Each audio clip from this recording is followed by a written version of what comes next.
Welcome into another episode of Teal The Show. I'm Jamal Saints here alongside Justin Barney. Frank Franz is still up in Detroit, so he's not going to join us today for this episode.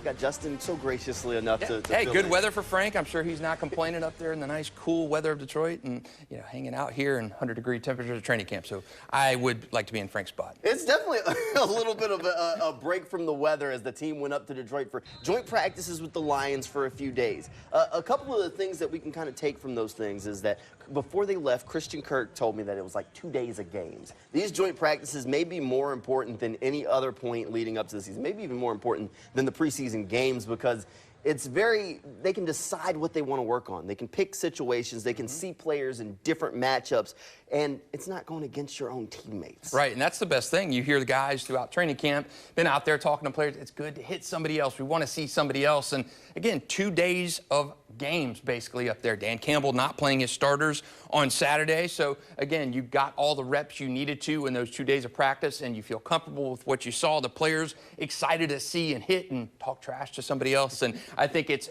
exceptional. I would love to see some of those joint practices right here next year. Now, the hope is that next year they'll be able to have 2 sets of joint practices, one on the road and then, of course, one here in Jacksonville. That would give the home fans a chance to see a joint practice here. And the Jaguars have that brand new facility that would give them a chance to kind of show it off to some other folks around the NFL just to show them just how nice it is. Now, this week up in Detroit for those joint practices, a couple of days of work. The early receipts are the Jaguars heavily dominated the first day. The second day, a little bit of a different story with the Lions kind of coming out on the top end of that one. But a few players that, from our understanding, stood out. Josh Allen, Trayvon Walker both had some good days. Trevor Lawrence definitely was one of those guys. Calvin Ridley also made quite a few catches. And Trevor talked about Evan Ingram, the rapport with Evan. That's what you want to see. We didn't see a lot of it in that preseason opener. And again, this was as good as playing 2 games back-to-back. Your number ones on number ones. You're not going to see that number one on number one action in a preseason game. So you got 2 days of that against an ascending team and the Lions. So I think if you're Doug Peterson, if you're Trevor Lawrence, Trevor talked about just the trash talk and how good-natured it was and good to see somebody else. And that has been the prevailing theme throughout camp. They cannot wait to see somebody else and see somebody good. They did with Detroit. Speaking of trash talk, if you're a Florida Gators fan, the name Chauncey Gardner-Johnson is one that you know pretty well. He's one of the I'd say biggest trash talkers around the NFL. He's in the Detroit this year playing with the Lions on a 1-year deal after he left the Eagles. So, of course, he definitely went back and forth with a few of the Jaguars stars. Now, we found out that him and Calvin Ridley go way back to playing 7-on-7 in high school. The two of them definitely had a little bit of a good-natured competition out on the field. Me and Cal go back 7-on-7 high school. There you go. 7-on-7. We go back. He's a good player, man, but he just talks to them. Facts. Good ass player now. I'm glad he's back. One of the best receivers in the game. Appreciate you, my man. Yes, sir. Yes, sir. All respect. Like I said, we go back. We're from Florida, so there's no animosity between us. It's always competition. If you know how Florida players get down. I'm happy he's back. It just uplifts everybody's game when a player of that caliber on the field, not just me. Now, you got to love when 2 guys can talk trash to each other out on the field, but they're friends off of it. And you also love to have that cosign from a guy like Chauncey Gardner-Johnson, who's one of the top defensive players in the league at his position, to say just how good Calvin Ridley is. Right, and again, that's respect. And Trevor Lawrence said yesterday just how good-natured that trash talking was. It didn't cross any boundaries, didn't cross any lines that you expect to see in the regular season. So it's good. Those guys have a history. They go way back, 7-on-7 in Florida together. So really cool to see that. And again, good competition. Chauncey comes from a Super Bowl team last year. And again, it's good to see that. Calvin Ridley's been out of the league for, a year and a half. So he needs to see that type of competition. Now, the next step for this competition is, of course, the preseason game that's set for Saturday, tomorrow. It's a big one. This is the second preseason game of the year. There's only 3 this year. Coming up after the break when Teal The Show returns, we'll talk a little bit more about that matchup and some of the young players that we hope can make their mark out on the field tomorrow. All right, welcome back into Teal The Show. It's time to kind of get into the game preview part of the show. Justin, the game is tomorrow. This is the second preseason game of the year. Jaguars will take on the Lions. That game's set for 1 o'clock tomorrow. This is a big one.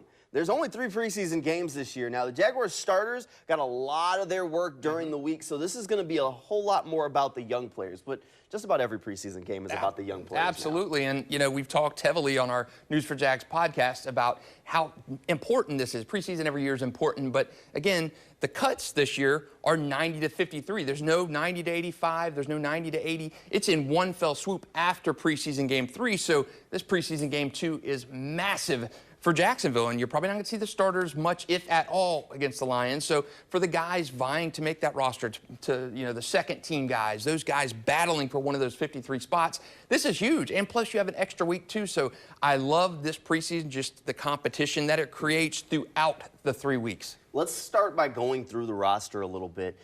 Just a couple of the battles that are going to be really important. I think there's one that it's pretty sewn up, but maybe a play in that first preseason game opened the door in some people's mind. Let's talk backup quarterback. We know Trevor Lawrence is on the roster.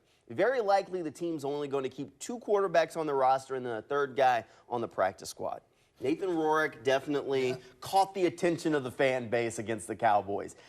The odds of him winning that backup job, though, it's a little bit of a reach. But I do think one thing is for sure, and if he has a good game against the Lions on Saturday, he might play his way off of the Jaguars practice squad. And that's exactly where you're Nathan Rourke. If you're thinking a roster spot with Jacksonville is not possible, probably not with 2 quarterbacks. I think CJ is firmly established as Trevor's number 2 guy, right. But we've heard Josh Peterson talk about it throughout camp. Hey, this is an audition for not just the team you're on right now in camp, but the 31 other teams. And you're going to have 1,100 and almost 1,200 guys hitting the waiver wire at the same time, so your tape better stand out. And Nathan Rourke, his tape from that game 1 absolutely stood out with his comeback performance in week 1 against the Cowboys, another performance like that in Detroit in week 2. Opens a door for Nathan Rourke. He's not going to be able to sneak on a Jaguars practice squad like he would have maybe last year. But, again, 31 other teams are looking at the Nathan Rourkes of the Jaguars right now, and I think it's a huge opportunity. You may have had your Petersons crossed there. You said Josh Peterson. I think you meant Doug Peterson. But let's talk about Josh Peterson, because that back half of the tight end room is very competitive right now. We know Evan Ingram's going to be here. You know Brenton Strange is going to be here. You're pretty sure Luke Farrell's going to be here. I know your guy, Justin Barney, is a big fan of Garrett Prince. So am I. He's at a fantastic training camp.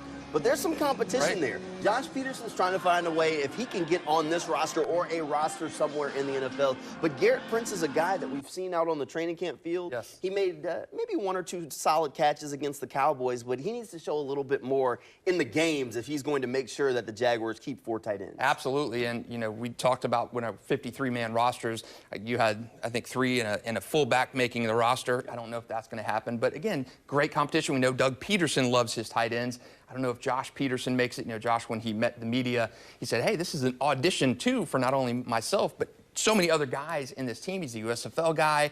Yeah, probably a tough road to make this roster for Josh Peterson. But again, there's a practice squad. There's guys like Elijah Cooks on the roster, Kevin Austin battling for receiver spot. And again, tight ends, Doug Peterson loves those tight ends. I don't know if he keeps 4, but Garrett Prince, again, with Brenton Strange on that roster, Luke Farrell on that roster. Tight end is probably a battle for one of those 4 spots. All right, let's flip the script over to defense. Foley Fatukasi is one of the players that's already been ruled out for Saturday's game against the Lions. So that should open the door for some of those other young defensive linemen to kind of show what they can do. A guy like Tyler Lacey could really take advantage of this chance to have a few extra snaps to confirm himself as a guy on this roster. Now, normally when you start talking about draft picks, you feel pretty good about their chances of making the roster. But the Jaguars have such a large draft class, everybody can't make it. 13 guys. I mean, there's got to be, you know, you go in and you think probably 30, 33 positions on this team are pretty much set in stone entering camp, but you got 13 draft picks. I mean, that is an abundance of draft, one of the most in franchise history. So some of these guys are not going to make it. I think you look at a 7th-round pick like a Derek Parrish, probably not going to make it. But again, they had some draft picks on that defensive line that you think 1 or 2 are going to make that roster. You got a Ramo Vahasic, Lacey on the roster that have played well in training camp. This is an opportunity playing against the Lions. You're going to get more playing time if you're one of these lower draft pick guys, and a chance to excel, especially in the second half of that game. All right. So going into this game, I like to kind of put some folks on the spot as we think about some of this stuff. I haven't run this by him yet. Pick 2 players. I need you to pick 2 players that you want to watch closely, that if you can have someone stand out against the Lions, who would they be? I'm going to go back to Greg Jr.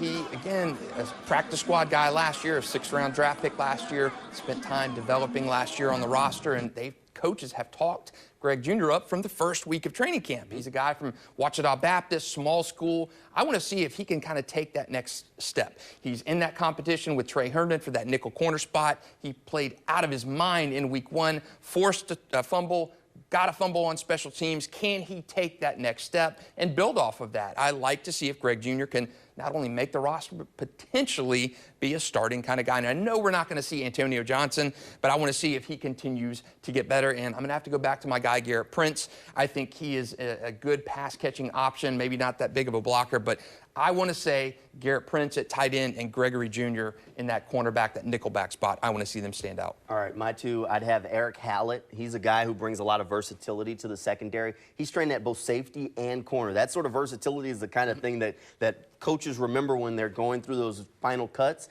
They're like, well, this guy can fill 2 roles for us. He's also in the competition for that nickelback spot as a rookie. So Hallett's a guy that if he didn't, some of the other young DBs kind of stood out in that Cowboys game. Hallett's a guy that I'll be keeping a close eye on this go-around to see if he can kind of start to make his mark. He also has a very good skill set for special teams. Yep. So he's a guy who might be able to stick around. I want to watch him pretty closely. The other guys, of course, are Baker County guy, Tugboat, Cooper Hodges. You know, look, we talk a lot about the Jaguars' offensive line. There's moving pieces. There's only so many spots for all of these offensive linemen. And a big thing that keeps you on a roster is versatility. Cooper Hodges hasn't gotten a chance to really play very many positions along the offensive line yet. They want to start him at just one spot. And for him, that's been right guard. So he doesn't get to play the versatility card that some of these guys get to play at other positions. I just talked about Eric Hallett and his versatility. Cooper only gets that one position card. So I'd like to see him continue to stand out because I think he's a guy that could really help the Jaguars' offensive line and that I'd like to kind of start to pencil in on that roster as on the 53. But in order to do that, he's going to have to show them that he's really good at that one position that they have him playing right now. 7th-round draft pick as well, so one of those 13 pieces trying to make the puzzle. I mean, you mentioned positional versatility. You've got a Parker Washington, Hallett, Braswell, potentially a lot of these draft picks, chance to show that positional versatility. Parker Washington getting a lot of reps as that backup return man to Jamal Agnew, so that positional versatility. And for a guy like Parker Washington, for a guy like Cooper Hodges who has not seen it, you talk about that flex, that versatility, and I think that endears you to that coaching staff and is going to help a guy like Parker Washington and Eric Hallett make that roster. All right. So again, the Jaguars' second preseason game of the year is set for tomorrow at 1 o'clock against the Lions. And then they have that third preseason game, which of course is the only home preseason game of the year. So that's right here in Jacksonville against the Dolphins. That one another week away. Let's start to kind of look ahead to some of these looming cuts, Justin. So we're going to wrap things up. I always wrap things up with some sort of on-the-spot kind of question. I'm going to give you a little bit of time to think about this one, but not a whole ton. Give me an under-the-radar lock for your 53-man roster right now. It's a tough one because there's a lot of young players that are vying, and there's a lot of spots that were already locked up as we kind of went into training camp. So there's only so many that were really up for grabs this year with the Jaguars. Give me an under-the-radar guy that you think is a lock right now for the 53. I would say Gregory Jr. It is a lock. Again, not a first-year player, but a first-year guy to make that NFL roster. He was a practice squad guy last year, first guy ever drafted out of Ouachita Baptist. I think he's more of an under-the-radar guy, but if I'm picking a recent draft pick, I'm going to say a Cooper Hodges. I like Cooper's, he's been a fan favorite. You have a 7th-round pick endearing himself to the fans, doing a flip every day, the tugboat tumble, I think we branded it. Exciting. Jaguars have a little bit of flux on that offensive line, so I'm going to say Greg Jr. is more of that notable name, and then Cooper Hodges as my lock for a pick. I agree with both of those. I'm going to go to the defense for mine. At this point, I don't know if I can take it to heart that Antonio Johnson would be considered an under-the-radar guy just because of how high status he's come in, but I do think he is a lock for the Jaguars roster. I'm going to go with Christian Braswell, another guy in that DB position. He's also in the running for that nickel spot. The Jaguars feel really good about this young guy. Came away with an interception in the Cowboys game. I think he's a guy that's going to be on the Jaguars roster and be competing for playing time, maybe over some of those veteran players that have been hanging around. I like the pick. You like to see those underdogs make the roster, and with 13 draft picks, I think a couple of those guys definitely underdogs. And you have to call Christian Braswell a dog because the NFL draft put up dogs while they were announcing the pick with his name on it during the draft. That's been a running joke. We got a chance to catch up with Christian about it. He says the NFL draft knew what they were doing. Knew what they were doing, absolutely. They knew just what kind of player the Jaguars were getting. And hopefully the Jaguars did get that kind of player. Again, that game set for tomorrow. We'll have plenty of coverage afterwards right here on Channel 4, and then we look forward to seeing you at that first home preseason game of the year here in Jacksonville the week after. We'll have plenty of coverage all over on newsforjax.com between now and then. Hey, thank you at home for tuning in tonight. Justin, thanks for being here. Good night, and go Jags.